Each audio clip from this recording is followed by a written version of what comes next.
Hey guys, Narrative Noob here, and before we begin tonight's story, I would like to give the author a little bit of a shout out. Jordan Group Horror is a YouTube channel and also a horror author, obviously.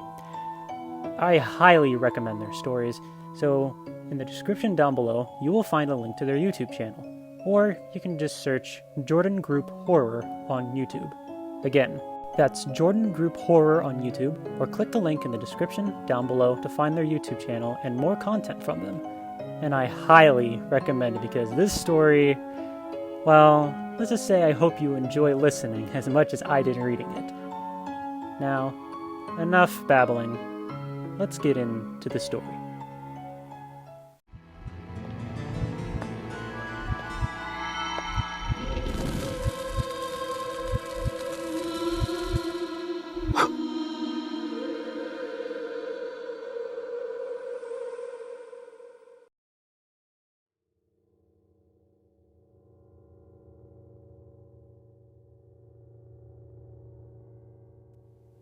I was scrolling YouTube when I saw the channel pop up on my feed.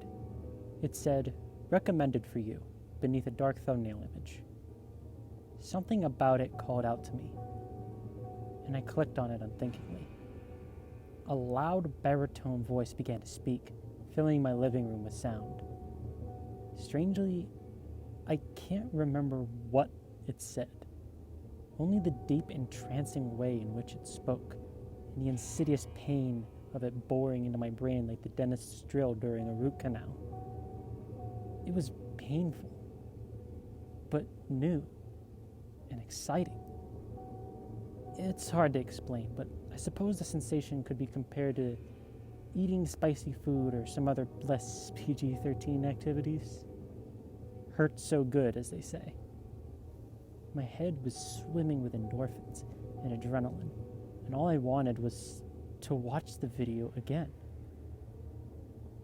So I clicked the replay button. My head was buzzing afterwards, my ears ringing. A warm trickle of something wet leaking from each side of my head as I raised my ears to touch the dampness of blood running down my cheeks, both from my ears and my eyes. I remember laughing then, the reverberations of my demented chuckles ringing off the walls of my living room as I stared at the blank black screen and the replay button waiting to be clicked, begging for it. My teeth hurt, my knees were wobbling, and my hands were shaking as I maneuvered the mouse to click on the elusive button to give me another fix, another hit, another bump of pain and power, and something clinked as it hit the floor. The video was over again. I looked down to see not one, but several of my teeth had fallen out without me noticing. They sat on the floor staring up at me. "Watch it again," my bloody mother said. "You know you want to," coaxed an incisor just next to it. I hit the button, and the video began to play once more. After that, I must have watched it again. Several dozen more times, in fact. I opened my eyes and looked around and saw it was morning. Birds were making high, tearful chirping noises from just outside. They would enjoy this too, I thought. Everyone needs to see this. So I sent the link to everyone I knew. Then I began moving furniture. With an extension cord, I hooked up the big TV outside on my front lawn. My eyes were tired and were closing involuntarily. Blood was dripping from the holes in where my teeth had been and was running from my ears and eyes. I left footprints everywhere as I limped in and out, getting everything set up. Finally, it was done. A small crowd of neighbors had gathered, seeing my bloody progress, and was wondering what I was up to. "Watch," I said, hitting play. "You're gonna love this."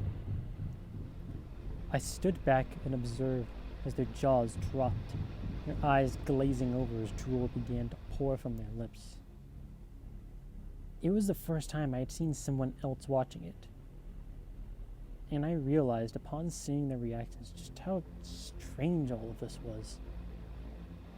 It hadn't occurred to me at all that something might be wrong with the video.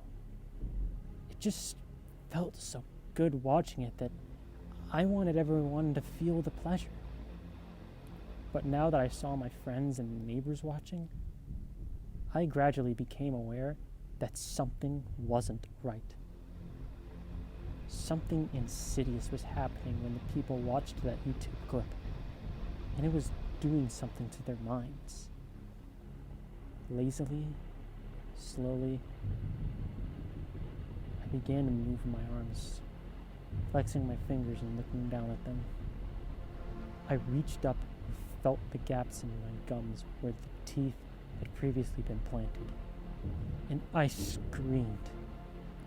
A howling, guttural scream that caused babies to wake from their naps, made them join me in high-pitched release of terror. The neighbors around the television didn't seem to notice, though. They stared in fixed fascination as the screen, the zombie glow on their face as their drooling mouths and glazed over eyes. All of a sudden, the video stopped playing. It was over, and the people were shaking their heads and looking around, as if coming out of a trance. A trance they desperately wanted to continue. Again, someone said firmly. More, said another. I began to stutter and try to speak, my words coming out uncertainly at first. No, I said, it's bad. There's something wrong with it. I couldn't articulate it any better than that, and went around the back to the computer to unplug it. More neighbors were coming out of their houses, having heard my screaming and having seen the crowd forming. They wandered over just as the small crowd began to turn on me. He doesn't want us to see, someone muttered angrily. He wants it for himself. All for himself. The voices began to blend together in a growing rabble of noise as a dozen other people meandered over. A large man named Bill, who lived 2 doors down from me, suddenly jumped me and grabbed my wrist as I was unplugging the wires. He snapped my right index finger without warning, pulling it backwards until the bone snapped and shards poking out through the skin. Blood spurted and gushed, but he seemed to not care, only looking into my eyes as he continued to pull the finger backwards, further and further. More.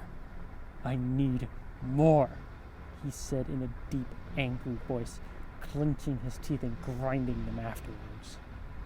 I screamed again, and those other neighbors joining the crowd began to protest. But then someone hit the play button again. Now the crowd, now double the original size, stood in fascinated awe, watching the video as it played. Bill threw me to the ground and raced back to watch, like a little kid waking up early for Saturday morning cartoons. He laughed with giddy excitement, then his jaw dropped and drool began to drip as he observed the screen once again. His laughter turned to an imbecile. They remind me of the Steinbecks and Lenny Small. Despite my finger being broken, I knew I had to do something, and quickly. If I didn't, who knew how far this would go? This video was like a parasite. It fed on human minds, and it didn't let go. It turned us into gibbering idiots, and if my missing teeth were any indication, it injured more than just our minds. That was when it occurred to me what I should do. While they were all standing there, entranced and captivated by the video, I ran inside my house. My modem was hooked up there, and that was the answer to the problem. I would unplug it from the source, and I would lock my doors and windows so no one could get inside. I took out my cell phone and called the police, dialing 911 with a trembling thumb, avoiding using my broken hand completely. Putting it on speakerphone, I locked the door behind me and ran over to my modem. The emergency operator picked up, and I had told her simply that I had been assaulted, that a neighbor had broken my finger and I was barricaded inside my house. I told her the man was outside and trying to get in, and that they should hurry. None of this was a complete lie, as soon enough I knew that the whole neighborhood would be trying to get inside. And the part about the assault was obviously true as well. Still, I was a little nervous as I hung up the phone while the operator was mid-sentence, telling me to stay on the line. I felt that I was breaking some rule by not listening to her. And an even worse rule by lying to her. Those concerns were forgotten moments later, though, as I unplugged the modem and people began to pound on the front door with angry fists. Suddenly, I had something much worse to be worried about. The door crashed in with the force of a half-dozen men, enraged and red-faced with anger. They swarmed me, spittle flying, as they demanded with slurring voices that I fixed it. Whatever I had done, I needed to fix it. I refused, and the pain began immediately. One man threw my head against the wall, my body trailing behind with a delayed reaction that made my spine pop noisily out of place. The drywall caved in under the weight of my skull. I coughed out white dust and spit particles of paint as a horrible headache spread outwards from the top of my dome. Another man produced a knife from his pocket and went quickly to my ear with it, beginning to hack with the smooth blade in quick seesaw motions. Blood spurted from my ear as I screamed and screamed, the other men restraining me, telling me over and over again, "Fix it! Fix it! Fix it now!" More people were streaming in through the front door suddenly. All the neighbors were squeezing through the door frame with total disregard for their own safety, mashing their faces against the trim just to get through. I heard ribs cracking and breaking, but no signs of pain as they all began to press in all around me. They raked their fingernails down my cheeks, leaving bloody gashes, moaning and howling as if in pain. Eventually I relented and told them I would do as they asked. I had no choice. They would have killed me otherwise. I plugged the modem in again and told them to watch the video. The group of them raced outside, showing the same disregard for their own safeties before, if not more. One man dove through the front window, shattering the glass, and the rest squeezed through the door in bunches. By now, everyone in the neighborhood was out front, and the crowd which had formed was now a growing horde. 100 people or more stood gazing at the television, and I had muttered and moaned myself, hating myself for what I had done. That was when the police car arrived. They called for backup, since more were there within a few minutes. A dozen or so police officers wandered over to the scene, trying to make sense of what happened. "What is all this?" they asked the crowd, as people blinked their eyes and looked around. The video had ended once again, and they were desperate for more. I was scared to go out front after what had happened. I stayed inside like a coward, hoping the police would somehow solve the situation. I banged on the glass window of my front door, screaming and waving the police officers over, hoping that they wouldn't fall into the same trap of looking. But that isn't human nature. If one person stands on a busy street corner, looking up at the sky as if seeing something of great interest, others will join him. And maybe even a few cops will come over to look as well. And that's exactly what happened. One of the cops walked over to the television set and looked at it. The crowd was murmuring discontentedly as he seemed curious what would cause such a group to gather. I screamed out the window at him, telling him to stop. But it was too late. Someone hit a button, and the video played again. This time, several people began to sway and lose balance. Teeth fell from their mouths as their ears and eyes began to bleed. A twisted sound of laughter rose up into the air and drowned out the baritone buzz of whoever was speaking on that video. I don't know what to do. I'm terrified of unplugging the modem again. Even if I made a run for it, they would catch me. They would torture me until I made it play for them again and again and again. There are hundreds of them out there now. More are joining the crowd by the second. Like a plague, the video is spreading. As between viewings, everyone sends it to their friends and loved ones.